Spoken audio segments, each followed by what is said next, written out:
ओम शांति। आज 15 जनवरी 2022 दिन शनिवार की साकार मुरली। आइए अब सुनते हैं मीठे बाप दादा के मधुर महावाक्यों को। मीठे बच्चे, यह दादा है वंडरफुल पोस्ट ऑफिस। इनके द्वारा ही तुम्हें शिव बाबा की डायरेक्शन मिलते हैं। प्रश्न, बाबा बच्चों को किस बात में खबरदार करते हैं और क्यों? उत्तर, बाबा कहते बच्चे खबरदार रहो, माया की जास्ती चोट नहीं खाओ। अगर माया की चोट खाते रहेंगे तो प्राण निकल जाएंगे और पद मिल नहीं सकेगा।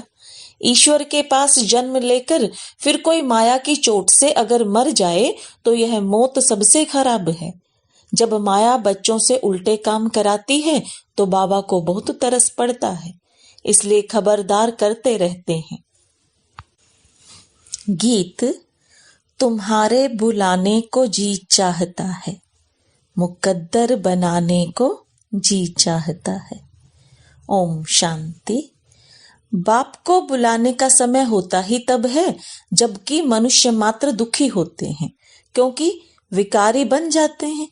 दुखी किससे होते हैं यह भी तमो प्रधान मनुष्य नहीं जानते हैं। दुखी करता है 5 विकारों रूपी रावण। अच्छा, उसका राज्य कब तक चलता है?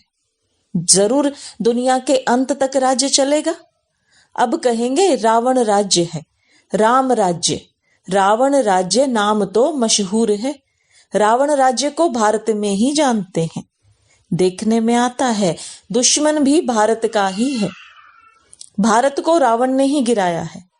जब से देवता वाम मार्ग में गए अर्थात विकारी बने हैं, दुनिया यह नहीं जानती भारत जो निर्विकारी था वह विकारी कैसे बना। भारत की ही महिमा है। भारत श्रेष्ठाचारी था, अब पतित है। जब से पतित बनना शुरू किया तब से भगत पुजारी बने हैं। तब से ही भगवान को याद करते आए हैं। यह तो समझाया गया है कि कल्प के संगम युगे युगे बाप आते हैं। कल्प के 4 युग तो हैं, बाकी 5वें संगम युग का किसी को भी पता नहीं है। वह तो संगम युग बहुत कह देते हैं। कहते हैं युगे युगे तो कितने संगम हो गए। सतयुग से त्रेता, त्रेता से द्वापर, द्वापर से कलयुग। परंतु बाप कहते हैं कल्प के संगम युगे बाप को आना ही है। इनको कल्याणकारी पुरुषोत्तम युग कहते हैं, जबकि मनुष्य पतित से पावन होते हैं। कलयुग के बाद फिर सतयुग आता है। सतयुग के बाद फिर क्या होता है? त्रेता आता है। सूर्यवंशी लक्ष्मी नारायण का जो राज्य था वह फिर चंद्रवंशी बनते हैं। त्रेता में है राम राज्य, सतयुग में है लक्ष्मी नारायण का राज्य। लक्ष्मी नारायण के बाद राम सीता का राज्य आता है। सतयुग त्रेता जरूर बीच में संगम होगा। फिर उनके बाद इब्राहिम आता है। वह है उस तरफ, उनका यहां ताल्लुक नहीं। द्वापर में फिर बहुत ही होते हैं, इस्लामी, बोधी, फिर क्रिश्चियन आदि। क्रिश्चियन धर्म स्थापन हुए 2000 वर्ष हुआ। कोई कोई थोड़ा बहुत हिसाब निकालते हैं। अब संगम के बाद सतयुग में जाना होता है। यह हिस्ट्री ज्योग्राफी बुद्धि में होनी चाहिए। गाया भी जाता है ऊंचे ते ऊंचा भगवान, उनको ही तवमेव माताश्च पिता कहा जाता है। यह है ऊंचे ते ऊंचे भगवान की महिमा। तुम मात पिता किसको कहते यह कोई नहीं जानते। आजकल तो कोई भी मूर्ति के आगे जाकर कहते हैं तुम मात पिता। अब मात पिता किसको कहें? क्या लक्ष्मी नारायण को, या ब्रह्मा सरस्वती को, शंकर पार्वती को? यह भी जोड़ा दिखाते हैं। तो माता पिता किसको कहना चाहिए? यदि परमात्मा फादर है तो जरूर मदर भी चाहिए। यह जानते नहीं कि माता किसको कहा जाए।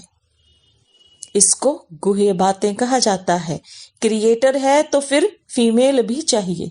महिमा तो एक की ही करेंगे ना। ऐसे नहीं कभी ब्रह्मा की करेंगे, कभी विष्णु की करेंगे, कभी शंकर की। नहीं, महिमा एक की ही करते हैं। गाते भी हैं कि पतित पावन आओ, जो जरूर अंत में आएंगे। युगे युगे क्यों आएंगे? पतित होते ही हैं अंत में। पतितों को पावन बनाने वाला बाप, उनको जरूर पतित दुनिया में आना पड़े, तब तो आकर पावन बनाएंगे। वहां बैठ थोड़े ही बनाएंगे। सतयुग में है पावन दुनिया, कलयुग है पतित दुनिया। पुरानी दुनिया को नया बनाना बाप का ही काम है। नई दुनिया की स्थापना और पुरानी दुनिया का विनाश। ब्रह्मा द्वारा स्थापना किसकी कराते हैं? विष्णुपुरी की। ब्रह्मा और ब्राह्मणों द्वारा स्थापना होती है। ब्राह्मणों द्वारा यज्ञ रचा जाता है तो ब्राह्मणों को ही जरूर पढ़ाते होंगे। तुम लिखते हो बाबा ब्रह्मा, और ब्रह्मा मुख वंशावली ब्राह्मणों को राजयोग की पढ़ाई पढ़ाते हैं। उसमें सरस्वती भी आ गई। यह ब्राह्मणों का कुल वंडरफुल है। भाई बहन कभी शादी कर ना सके, जब कोई आते हैं तो हम उनको परिचय देते हैं कि परम पिता परमात्मा से तुम्हारा क्या संबंध है। पिता तो कहते ही हैं, तो वह हुआ बाप, वह दादा, वर्षा मिलता है उनसे। जो ज्ञान का सागर बेहद का बाप है, देते हैं ब्रह्मा द्वारा। यह ईश्वरीय गोद है। फिर मिलती है दैवी गोद। यह भी समझाना सहज है। 4 युगों का हिसाब भी बरोबर है। पावन से पतित भी बनना है। 16 कला से 14 कला, फिर 12 कला में आना है। तुम्हें पहले पहले सबको बाप का परिचय देना है। बाबा से नया कोई मिले तो कुछ समझ ना सके, क्योंकि यह वंडर है। बाप दादा कंबाइंड हैं। बच्चों को भी घड़ी घड़ी भूल जाता है हम किससे बात करते हैं। बुद्धि में शिव बाबा ही याद आना चाहिए। हम शिव बाबा के पास जाते हैं। तुम इस बाबा को क्यों याद करते हो? शिव बाबा को याद करने से तुम्हारे विकर्म विनाश होंगे। समझो फोटो निकालते हैं तो भी बुद्धि शिव बाबा की तरफ रहे कि यह बाप दादा दोनों हैं। शिव बाबा है तब तो यह दादा भी है। बाप दादा के साथ फोटो निकालते हैं। शिव बाबा के पास इस दादा द्वारा मिलने आए हैं। यह हो गई पोस्ट ऑफिस। इन द्वारा शिव बाबा के डायरेक्शन लेने हैं। यह बड़ी वंडरफुल बात है। भगवान को आना है तब जब दुनिया पुरानी होती है। द्वापर से लेकर दुनिया पतित होना शुरू होती है। अंत में सारी दुनिया पतित हो जाती है। चित्रों पर समझाना है। सतयुग त्रेता को स्वर्ग पैराडाइज कहा जाता है। नई दुनिया सदैव तो नहीं होगी। दुनिया जब आधी पूरी होती है तो उनको पुरानी दुनिया कहा जाता है। हर एक चीज की लाइफ आधी पुरानी आधी नई होती है, परंतु इस समय तो शरीर पर भरोसा नहीं है। यह तो आधा कल्प का पूरा हिसाब है। इसमें बदली हो ना सके।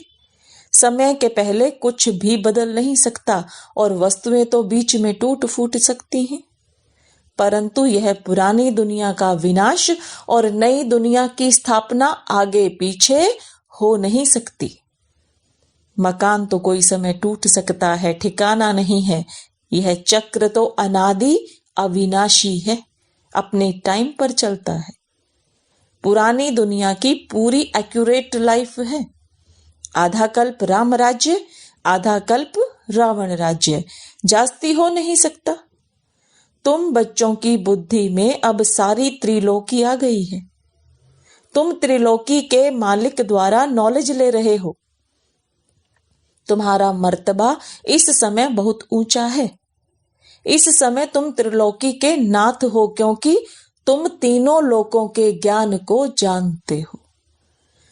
साक्षात्कार करते हो मूल वतन, सूक्ष्म वतन, स्थूल वतन। बच्चों की बुद्धि में पूरी पहचान है। बाबा त्रिलोकी का नाथ, तीनों लोकों को जानने वाला है। तुमको नॉलेज देते हैं तो हम भी मास्टर त्रिलोकीनाथ ठहरे। जो ज्ञान बाबा में है वह अब तुम्हारे में भी है, नंबरवार पुरुषार्थ अनुसार। फिर सतयुग में तुम विश्व के मालिक बनेंगे।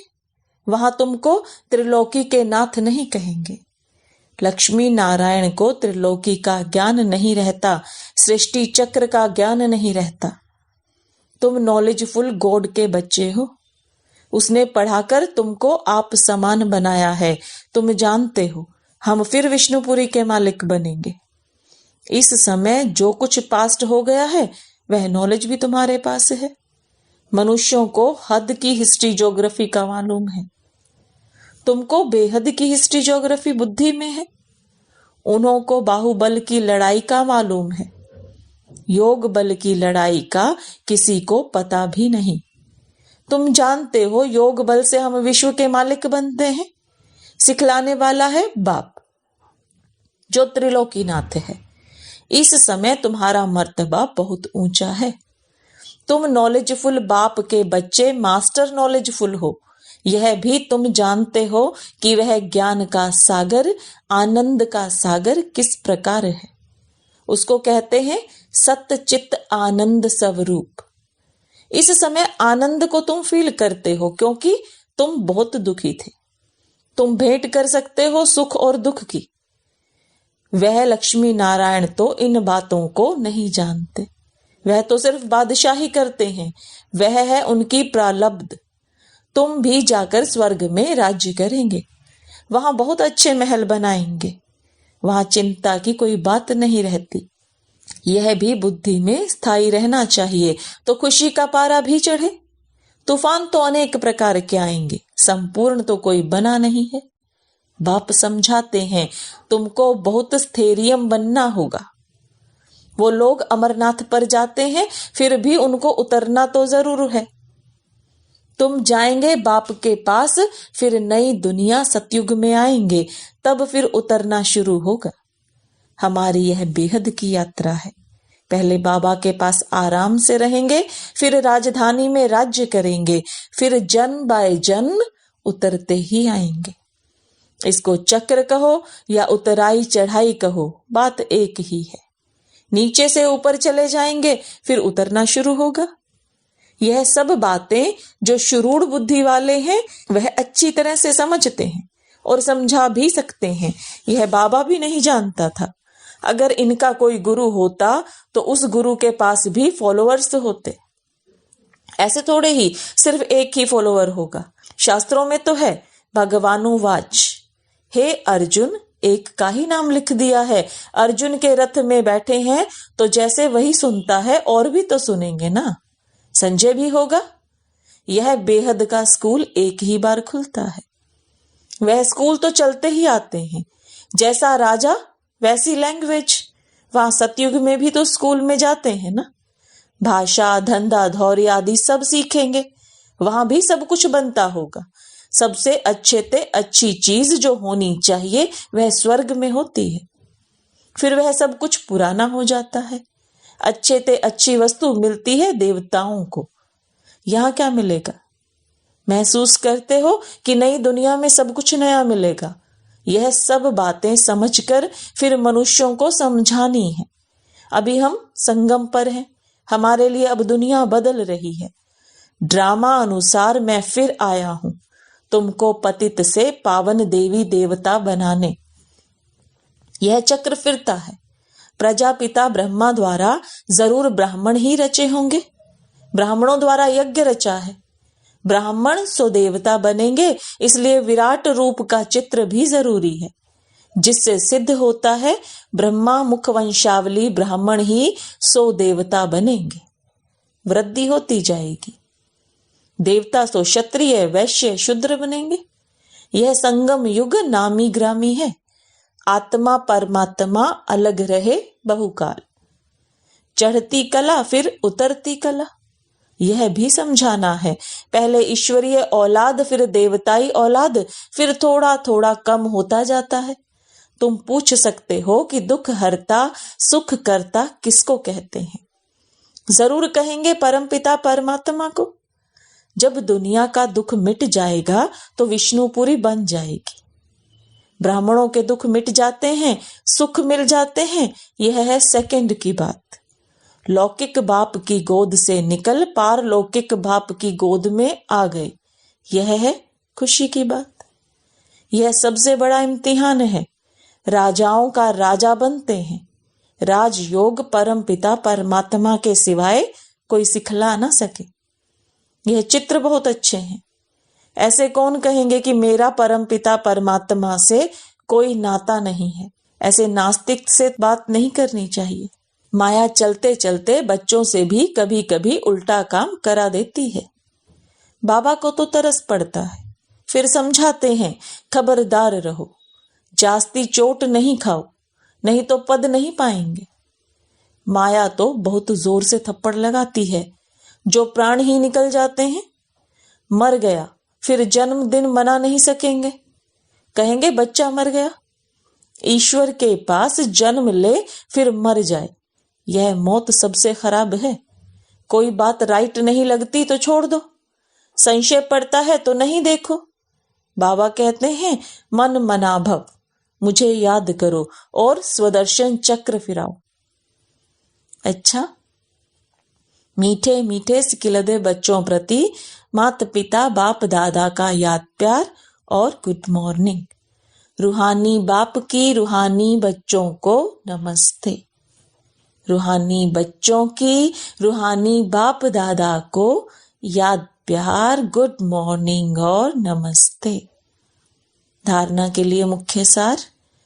बाप समान मास्टर नॉलेजफुल बनना है तो ज्ञान का सिमरन कर अपार खुशी में रहना है, आनंद का अनुभव करना है।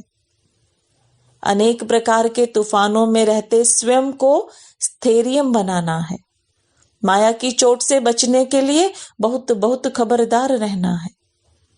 वरदान, दिव्य गुणों रूपी प्रभु प्रसाद खाने और खिलाने वाले संगम युगी फरिश्ता सो देवता भव।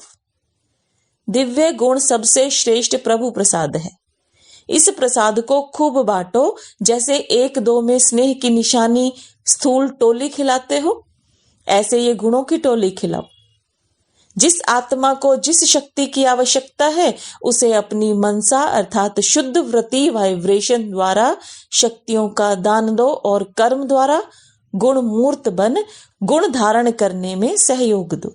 तो इसी विधि से संगम युग का जो लक्ष्य है फरिश्ता सो देवता, यह सहज सर्व में प्रत्यक्ष दिखाई देगा। स्लोगन, सदा उमंग उत्साह में रहना, यही ब्राह्मण जीवन का सांस है। लवलीन स्थिति का अनुभव करो। परमात्म प्यार के अनुभव में सहज योगी बन उड़ते रहो। परमात्म प्यार उड़ाने का साधन है। उड़ने वाले कभी धरनी की आकर्षण में आ नहीं सकते। माया का कितना भी आकर्षित रूप हो, लेकिन वह आकर्षण उड़ती कला वालों के पास पहुंच नहीं सकती। ओम शांति।